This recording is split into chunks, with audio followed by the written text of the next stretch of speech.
Chapter number 11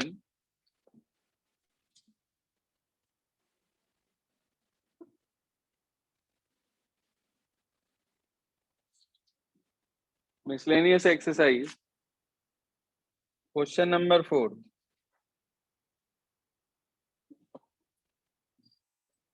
कह रहा है an arch is in the form of semi ellipse. It is 8 meter wide, 2 meter high at the center. ध्यान दीजिएगा, कह रहा है एक आर्च है वो सेमी इलिप्स है। अगर पैराबोलिक आर्च होता तो मैं उसका वर्टेक्स यहाँ लेकर इस तरीके से बनाता जैसे कि एक क्वेश्चन हमने पहले भी किया था, लेकिन क्योंकि ये सेमी इलिप्स है और इसके अंदर हम इस तरीके से फिगर बनाते हैं तो ये हमारे पास एक आर्च हुआ जो कि सेमी सर्कुलर शेप का है। कह रहा है 8 मीटर वाइड है, ध्यान दीजिएगा 8 मीटर वाइड है और 2 मीटर हाई है एट द सेंटर। 2 मीटर यहाँ से यहाँ तक है बस। ये आप सबने इलिप्स को बहुत अच्छे से देखा है, आप मुझे बता सकते हैं इसने इलिप्स में क्या क्या चीजें हमें दे रखी हैं? ये क्या है होता है यहाँ से यहाँ तक? ये क्या चीज होती है इलिप्स में? Major axis. क्या होती है? मेजर एक्सिस की लेंथ होती है। कितनी होती है मेजर एक्सिस की लेंथ? 2a। बिल्कुल ठीक बात है कि मेजर एक्सिस की लेंथ 2a होती है। इसका मतलब आपको 2a दे रखा है 8, तो a कितना हो गया? 4। ऊपर 2a, यहाँ से यहाँ तक ऊपर से नीचे तक ये 2b माइनर एक्सिस होती है अगर इस तरीके से बना हुआ होता तो। फिलहाल ऊपर ऊपर वाला है तो इसका मतलब डायरेक्ट आपको b की वैल्यू कितनी दे रखी है? आपको a भी मिल गया, b भी मिल गया, तो इक्वेशन ऑफ इलिप्स आ जाएगी। इक्वेशन ऑफ इलिप्स आ जाएगी हमारे पास x square upon a square plus y square upon b square is equals to 1। A का काम 4 कर रहा है हमारे पास, तो इक्वेशन हो गई x square upon 16 plus y square upon 4 is equals to 1। आ गई ये इक्वेशन। आगे क्या कह रहा है वो? कह रहा find the height of the arch if at a point 1.5 metre from one end. Sir ध्यान से सुन लो, 1.5 मीटर फ्रॉम वन एंड कह रहा, सेंटर से नहीं कह रहा। तो अगर इधर से 1.5 है ये और यहां से यहां तक 4 है तो ये कितना रह गया? 2.5। हाँ भाई कितना रह गया? 2.5। इस वाली हाइट की मुझे वैल्यू निकालनी है, इसे मैंने h कह दिया, तो मेरे पास इस पॉइंट के कोऑर्डिनेट आ गए 2.5 कॉमा h। कहाँ लाई करेगा 2.5 कॉमा h? इलिप्स पे। आप कहेंगे since 2.5 comma h lies on ellipse. Sir ये इलिप्स पे लाई कर रहा है तो इलिप्स की इक्वेशन को क्या करेगा? ये करवाना जरा सेटिस्फाई। 2.5 का whole square upon 16 plus h का whole square upon 4 is equal to कितना? 1। इसे कैलकुलेट कर लिया, 2.5 का स्क्वायर करा तो 6.25 आ गया है। कैलकुलेशन कर लेंगे आप, इसे उधर भेज दें तो h square by 4 is equals to 1 minus 6.25 upon 16। तो ये आ गया h square upon 4 is equals to 16 में से ये चला गया तो 9.75 अपॉन 16, ये कैंसिल आउट हो गया 4 पे। इसका अंडर रूट ले लिया, इसका अंडर रूट 2 आ गया। 9.75 का अंडर रूट लेके बताना कितना आएगा लॉन्ग डिवीजन मेथड से? 3 पॉइंट कितना? 9.75 का अंडर रूट लेके बताइए कितना आ रहा है?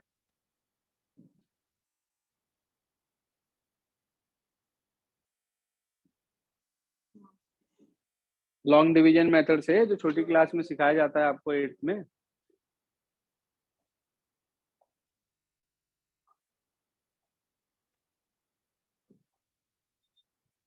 कितना आ रहा है?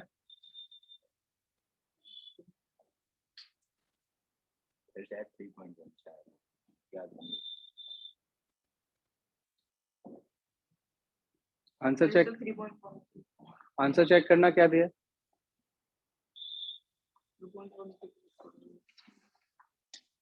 मिसलेनियस एक्सरसाइज चैप्टर नंबर 11 कितना आ रहा है, कितना आ रहा है 1.56, तो 3.12 आ रहा, मतलब 3.12 मीटर आ रहा है इतना। तो h की वैल्यू हो गई आपके पास 1.56 मीटर में ही चल रहा ना काम सारा। ये आपके पास आंसर आ जाएगा। ठीक है जी, आसान है क्वेश्चन, कोई ऐसा भारी काम नहीं है। हाँ, थोड़ा सा सोच विचार वाला जरूर है कि अगर आपको ये विड्थ दे रखी है तो इसका मतलब 2a है, और अगर ये हाइट आपको दे रखी है तो इसका मतलब b है। अगर इतना पॉइंट आपको क्लियर है तो इस क्वेश्चन में कोई दिक्कत नहीं आएगी। आगे चलते हैं इसके बाद। चित्रांश कहाँ है इतने दिनों से?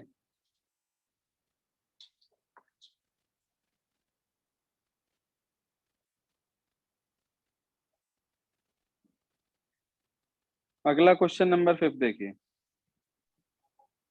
क्वेश्चन नंबर 5 में इसने कहा a rod of length 12 centimeter moves with its end always touching the coordinate axis. Determine the equation of the locus of the point P on the rod which is 3 meter from the end in contact with the x axis. देखो ये जो question है ना, ये same to same last example है। आप ध्यान से देखोगे अगर लैंग्वेज पढ़ के तो आपको दिखाई देगा कि ये वही क्वेश्चन है। इसमें एक शब्द आया है लोकस। लोकस क्या होता है? लोकस होता है path traced by a moving point. किसी भी मूविंग पॉइंट के द्वारा जो पाथ ट्रेस किया जाता है उस पॉइंट को लोकस कहा जाता है। लोकस का मतलब एक तरह से कर्व होता है हमारे पास, वो सर्किल भी हो सकता है, लाइन भी हो सकती है, इलिप्स भी हो सकता है, तो वो कोई भी कर्व हो सकता है हमारे पास। तो उसने बोला find the locus of the point P, जहां पर कि पी पॉइंट है कहां पर, एक्स एक्सिस से 3 सेंटीमीटर की दूरी पर है, और रॉड की लेंथ आपको 12 सेंटीमीटर दे रखी है। देखिए ध्यान से, क्वेश्चन नंबर 5 थोड़े से अलग है ये क्वेश्चन, समझिए ध्यान से। इस तरीके से एक रॉड है जिसके दोनों एंड पॉइंट इस तरह से कोऑर्डिनेट एक्सिस पर हैं, और पॉइंट पी जो है वो 3 सेंटीमीटर की दूरी पर है। अच्छा, अगर पूरे रॉड की लेंथ, हाँ जी, अगर सपोज करिए पूरे रॉड की जो लेंथ हमारे पास है वो आपको दे रखी है, पूरे रॉड की लेंथ 3 सेंटीमीटर और 12 सेंटीमीटर, 3 सेंटीमीटर ये है, तो ये कितना रह गया ऊपर, 9 सेंटीमीटर। इस पॉइंट पी के कोऑर्डिनेट आपने लेट कर लिए एक्स कॉमा वाई, यहां से यहां तक एक्स चले होंगे और ऊपर वाई चले होंगे, तभी तो ये एक्स वाई आया होगा। एक मिनट के लिए ध्यान से बोर्ड पे देख लो जरा, ये एक्स है तो ये भी एक्स होगा, इसे मैंने कह दिया एंगल थीटा, इसे मैंने कह दिया एंगल थीटा। अब मुझे एक छोटी सी बात बोर्ड पे से देखकर बता दो कि इस ट्राइंगल में मुझे बेस और हाइपोटेन्यूज पता है, इस ट्राइंगल में मुझे परपेंडिकुलर और हाइपोटेन्यूज पता है। कौन सी दो ट्रिग्नोमेट्रिक रेशियोज ऐसी हैं जो बेस हाइपोटेन्यूज और परपेंडिकुलर हाइपोटेन्यूज पे काम करती हैं? पिछले साल सीखी थी आपने, शाबाश। एक साइन और एक कॉस। तो अच्छा, अगर मैं इस ट्राइंगल से साइन थीटा निकालूं तो क्या वैल्यू बैठेगी? y/3, बिल्कुल ठीक बात। कॉस थीटा की वैल्यू निकालूं यहां से तो कितनी बैठेगी? x/, आपको पता है वी नो कि भाई cos square theta plus sine square theta किसके इक्वल होता है? बताइए sir, cos square theta x square by 81, और साइन स्क्वायर थीटा मतलब y square by 9 equals to, दोनों क्वाड्रेटिक आए तो या तो ये सर्किल है या ये इलिप्स है। अगर दोनों के कोफिशिएंट सेम होते, 81 होता नीचे या 9 होता, तो होता सर्किल। लेकिन फिलहाल दोनों के कोफिशिएंट अलग अलग है, इसका मतलब क्या हुआ, इलिप्स। तो आप कह देंगे it implies it is an equation of ellipse. किसकी इक्वेशन है ये, इलिप्स की इक्वेशन है। जरा 1 मिनट के लिए लास्ट एग्जांपल पे नजर डालना। हाँ भाई, लास्ट एग्जांपल पे नजर डालना जरा। सेम है क्या, देखना।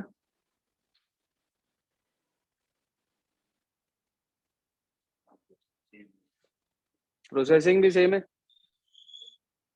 हाँ भाई, कर सकते हैं अपने आप अब। चलिए सर, ये था 5वां क्वेश्चन। छठा क्या कहता है वो समझिए। Question number 6।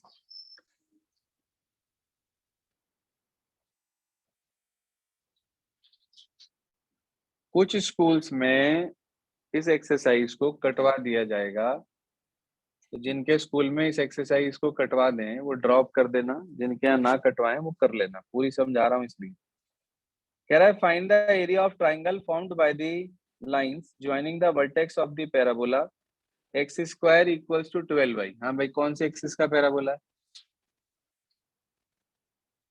Positive x negative x positive y negative y, कौन से एक्सिस का पैराबोला है, पॉजिटिव वाई। कैसे पता चला, क्योंकि वाई लीनियर है और माइनस इसमें कहीं आ नहीं रहा, इसका मतलब ये पॉजिटिव वाई एक्सिस का पैराबोला है। ठीक है बेटा, क्लियर हो रहे पॉइंट। जिसके ये चैप्टर छूट गया है, सारी बेसिक की रिकॉर्डिंग्स आपके पास ग्रुप पर अवेलेबल है, हर हालत में इसे कंप्लीट कर लें, तभी समझ में आएगा, कुछ नहीं तो नहीं आएगा। वैसे रिवीजन में एक बार हम इस चैप्टर को दोबारा से भी कराएंगे आगे, पहले एक बार जितने टॉपिक्स हैं उनको कंप्लीट करेंगे and after then we will start again revision. तो आपके पास ये इक्वेशन दे रखी है, x square equals to 12y। आपने इसे कंपेयर करा x square equal to 4ay से, तो इसका मतलब ये हुआ 4a की वैल्यू कितनी आ गई, 12 आ गई। a कितना हो जाएगा, 3। इसका मतलब फोकस के कोऑर्डिनेट हो गए 0,3। यहाँ से जो लाइन पास होती है फोकस से परपेंडिकुलर, वो कहलाती है लेटस रेक्टम। क्या कहलाती है वो, तो उसने कहा find the area of triangle found by joining the vertex of the parabola to the ends of the latus rectum. इसे ज्वाइन करने पर जो ट्राइंगल बन रहा है, उस ट्राइंगल का एरिया बताना है। ये तो छोटा बच्चा भी बता देगा। इस यहाँ 0,3 कोऑर्डिनेट है, तो इसकी लंबाई 3 हो गई। लेटस रेक्टम की लेंथ होती है 4a, वो हो गई 12। तो इसका मतलब यहाँ से यहाँ तक ये 12 हो गया। बेस आपको मिल गई, हाइट आपको मिल गई, आपको एरिया चाहिए ट्राइंगल का। तो मैं तो नहीं समझता शायद कोई दिक्कत होगी एरिया ट्राइंगल OAB निकालने में। Half into base into height, 6 3 जा 18 स्क्वायर यूनिट्स। जरा चेक करना आंसर, आंसर चेक करना क्या दिया है, समझ में आ गया क्या, भारी काम तो नहीं।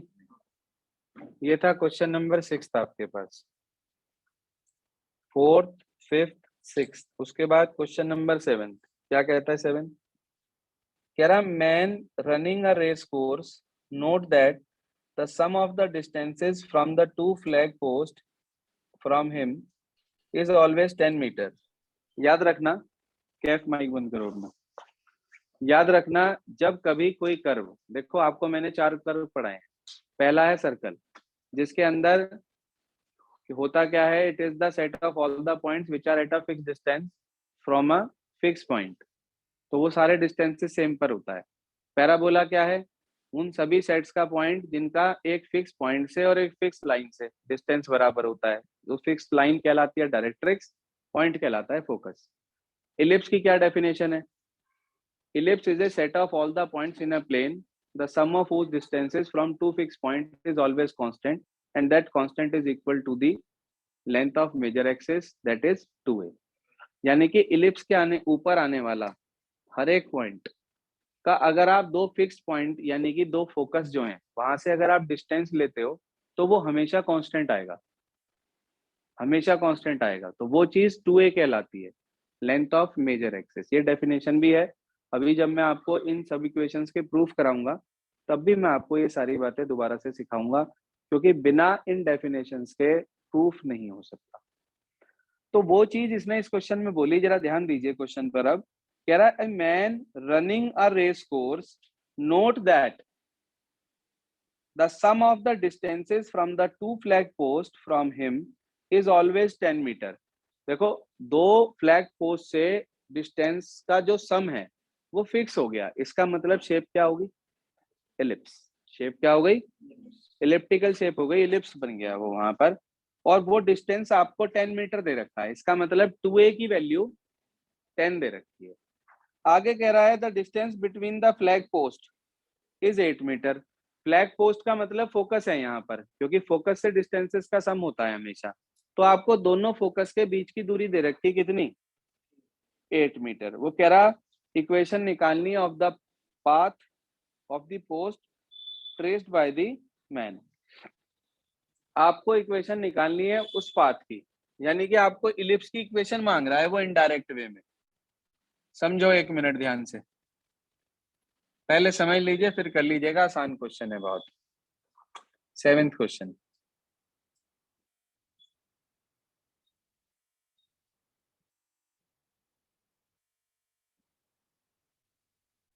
दो फ्लैग पोस्ट है ये, एफ एफ डैश।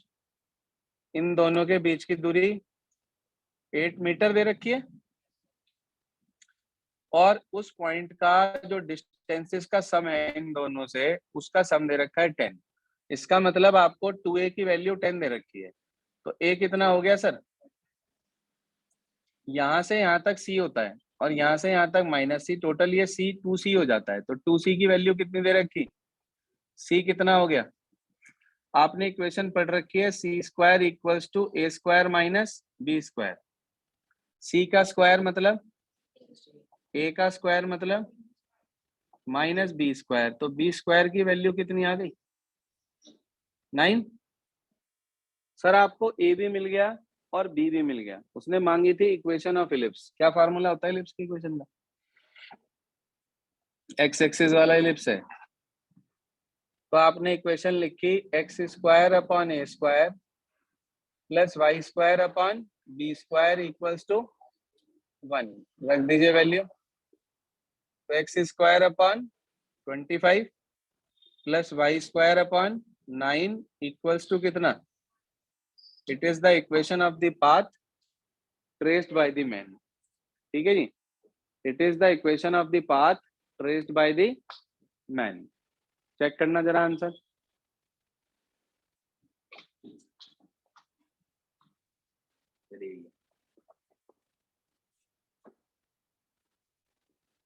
नोट कर लीजिए अपने पास। ये था क्वेश्चन नंबर 7।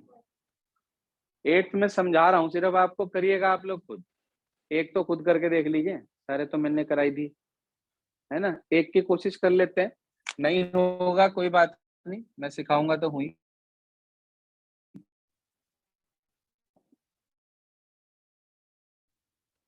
ध्यान से, जी हाँ। कह रहा है an equilateral triangle is inscribed in the parabola y square equal to 4ax where one vertex is at the vertex of the parabola, find the length of the side of the triangle। अच्छा जी, triangle की आपसे side मांग रहा है। Equilateral triangle का ना है, देखो जी ये बन गया ट्राइंगल। इक्वेशन दे रखी y square equal to 4ax। अब आपको इसकी साइड निकालनी है। आपने सपोज करो इसकी साइड लेट कर ली, कुछ भी ले लो। क्या ले लें? 2p ले लें। इसकी साइड ले ली मैंने 2p। क्यों ली भाई 2p? ताकि ये p और p यहाँ हो जाए, नहीं तो p/2 होता है। अब आपके पास ये वाला डिस्टेंस नहीं है, सुन लो 1 मिनट, ये नहीं है मेरे पास, तो आप मुझे बता सकते हो ये राइट ट्राइंगल है, कैसे निकलेगी ये वाली साइड? पाइथागोरस थ्योरम से कितनी आएगी? 4p² माइनस p², 3p² का अंडर रूट निकाल लेंगे, √3p हो जाएगी। पाइथागोरस थ्योरम से इसकी वैल्यू निकाल ली आपने, √3p आ गई। अब ये पॉइंट यहां से इसके कोऑर्डिनेट निकाल लो, क्या कोऑर्डिनेट आ गए? √3p, p। ये कोऑर्डिनेट कहाँ लाई कर रहा बेटे? है जी, पैराबोला पर। तो ये पैराबोला की इक्वेशन को क्या करेगा? इसे यहाँ सेटिस्फाई करा के p की वैल्यू a की टर्म्स में निकाल लेना, p की वैल्यू a के टर्म्स में निकाल लेना। अब कुछ बच्चे कहते हैं सर a की टर्म्स में क्यों निकाल लें? अरे भाई a आपको क्वेश्चन में दिया नहीं हुआ क्या? तो वो तो कांस्टेंट की तरह काम करेगा, तो आप a की वैल्यू यहाँ से निकाल लें, ठीक, और वही उसका मतलब p की वैल्यू a की टर्म्स में निकाल लें और उसका डबल कर दें, तो आपके पास इक्विलेटरल ट्राइंगल की साइड आ जाएगी। कर लेंगे कोशिश, एक बार करके देखिएगा, नहीं होगा कोई बात नहीं, मैं सिखा दूंगा आपको कि किस तरीके से करना है। ये आपके पास चैप्टर नंबर 11 का सारा का पार्ट खत्म हो जाता है, सिर्फ और सिर्फ इक्वेशंस बचती हैं, स्टैंडर्ड इक्वेशंस के प्रूफ, वो आप लोग कल समझा के उसके बाद हम नया चैप्टर स्टार्ट करेंगे। कोशिश करें कल तक सभी स्टूडेंट्स एक्सरसाइज 11.1 से लेकर और मिसलेनियस एक्सरसाइज तक का सारा काम कर लें, ताकि हम लोग आगे इसको प्रोसीड कर सकें।